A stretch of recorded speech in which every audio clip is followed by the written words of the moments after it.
Last time on KnowledgeHub.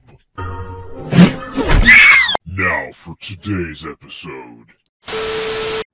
Welcome to 19th century USA. The Civil War has come to a close, but something new is on the horizon. What's that I smell? These market reform sophists really need to get their shit together on the history of industrial society. I mean, they could at least create a consistent timeline to follow in order to make their argument seem credible from at least a superficial perspective. But no, it seems like every single one of them has a different timeline for when manufacturing began to develop in the First World, and their timelines change every single time they make a different argument. In the last video, the Gilded Age began with Vanderbilt back in the early 19th century. Now it started in the decades following the American Civil War. This isn't a tiny little nitpick. If you don't even have a solid basis for your premise, how can we even begin to take your argument seriously? Just 100 years prior, the country was fighting for its independence. Just 13 simple colonies. Business too was simpler back then. You made stuff, you sold stuff, that's pretty much it. Then in the early 1800s, these newfangled factories are starting to pop up. Way to make it even worse for yourself by immediately proceeding to contradict your own timeline a few sentences later. It's only gonna get worse from here, isn't it? Machines aid man's work. Interchangeable parts. Great stuff. And you're just looking to make a quick buck in this land of opportunity. Well, the timing couldn't be better, or worse. We'll see. Good lord, Tyler, you even bastardized your brother's art style. Oh, I want to create pupils for my characters. I know. I'll just give them a whole nother pair of eyes inside their eyes that they already have, because that's how anatomy works. Please take your channel back, Cody. I'm sure you're just trying to be a nice guy and give your mentally handicapped brother a shot that he'd never otherwise get, but you should have just created a second channel for him and gave him a shout out before you went and let him build up his own brand. Jesus fucking Christ, man, you don't let the monkeys run the circus just because the ringmaster steps down. So you've been in business for a few years now. You make, I don't know, fake trees. 100% real wood, fake trees. Decorative and whatnot. You sell them to the local townspeople who absolutely adore them. Everybody wants a fake tree. You make lots of money, but you know you could have so much more. If you could somehow sell your fake trees in another town, you could potentially double revenue. And why stop there? Why not the county? Or the state? Or the entire country? Years ago, it would be impossible. But lucky for you, this is a new age, the 1800s. We have steamboats, we have railroads, and you have the trees.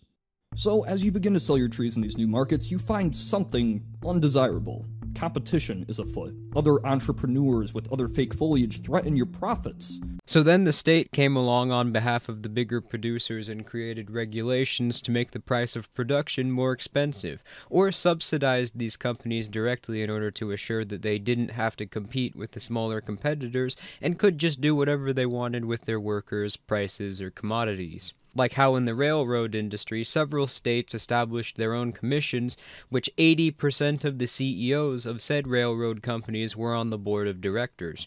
And these bodies subsidized these bigger companies, unsurprisingly, on their behalf, allowing them to set their own rates with no regard for competition. And this was the same for every other cartelized industry of the period. But given that this is the Herp Derp Tyler from KnowledgeHub himself, we're asking, you know that's not going to be the case he makes. Yes, but worry not, you king of capitalism. There is a solution. Fucking shoot me. By this point, you are relatively wealthy. Biggest fake tree salesman around. These other guys are just startups trying to take some of your turf. So what do? You offer to buy 3 different fake tree businesses for a relatively reasonable price. And right off the bat, at the very first step of Tyler's argument, he would need a state in order to even attempt this because brands would have no commodity value if it wasn't for copyright law, a system initially established by the feudal British state to ensure that people were kept in their government-assigned positions. No copyright nor patents have anything to do with property rights. In fact, for the first 200 years of their existence, no one even associated them with property.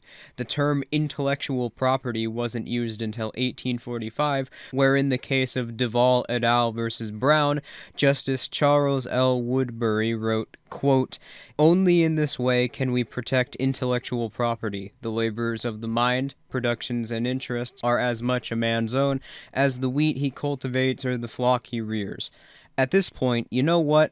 Someone should make a little meme soundbite that I can play every time someone argues against free markets by citing actions that the government was responsible for.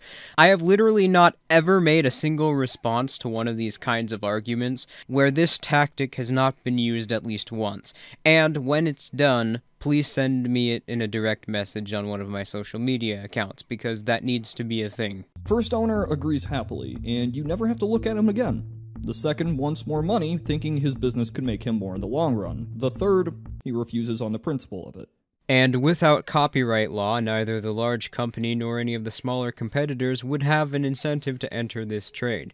The smaller competition wouldn't have any incentive to stop producing independently, and the bigger company wouldn't have the incentive to purchase their brand name, nor the ability to stop competitors from owning and operating whatever property they feel like.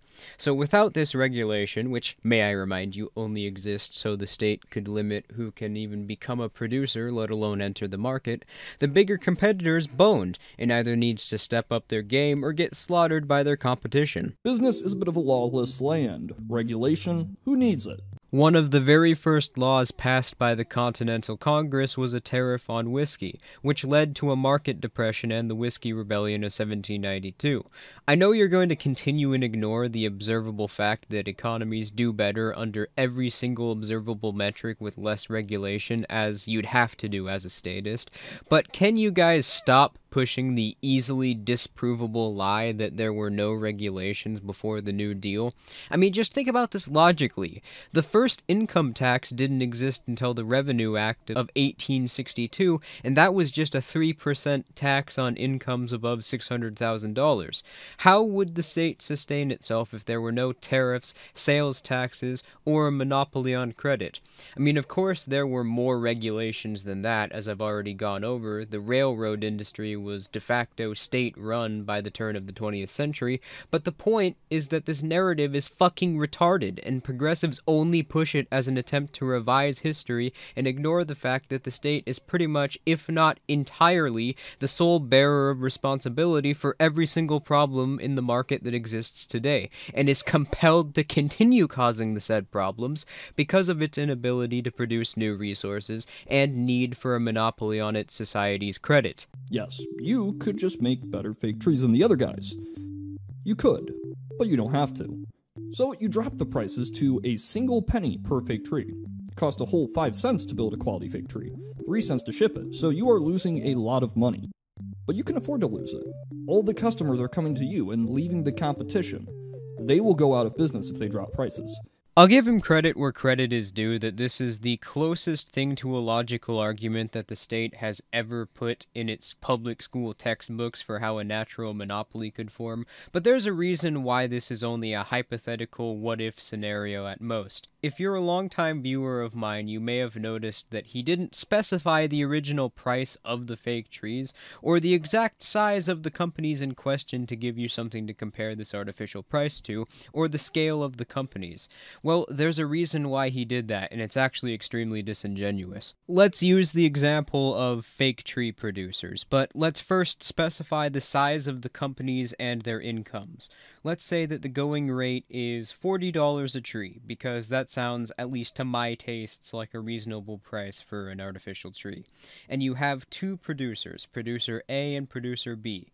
Producer A's annual income is $4 million, while producer B's is $40,000. Now let's say that producer A artificially sets the price for their trees at 1 penny, which causes the second producer to do so as well, due to that becoming the new competitive rate for the market, and hypothetically speaking, both companies at the end of the year end up only making $10,000 in profit. I know that's not possible given the cost of production, but just take that for what it's worth. Company B would have to do some scaling down. Sure, they'd have lost 3/4 of their revenue, but Company A would have lost 99% of its revenue and would have gone bankrupt, since the cost of maintaining production for a $4 million company is far greater than that of a $40,000 company. As with a large company, your competitors may take a small hit that they'd easily recover from within a year, but you'd lose everything. Overhead cost and scalability ensure that this never could and never has happened. Come on, progressives. Where is your observable evidence rooted in economic reality? Stop relying on hypothetical what-ifs that require unrealistic and cartoonish variables that don't even closely resemble how the economy actually functions. Holy shit, it actually took some effort to sound that smug. But seriously, how can you not love the irony of statist economic ideas relying so heavily on unrealistic and cartoonish hypotheticals which would never work, or rely so heavily on outlying variables that their desired results are unrealistic in application, when they so often tell libertarians that that's how their economic ideas work? Now, I understand, and I'm trying to speak to the heart now to libertarians. I understand this is empirical data and that it's actually happened in the real world. And therefore, you have been trained to neglect it, ignore it, and actually say that it's dispositive because it actually happened.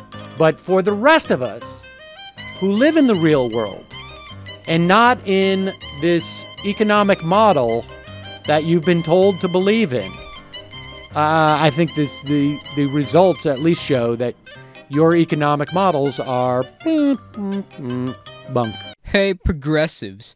I know how you've been trained by the government schools not to pay attention to how the markets actually function, but for the rest of us who live in the real world, I think that this shows your economic ideas are, fucking retarded kindergarten bullshit, motherfucker.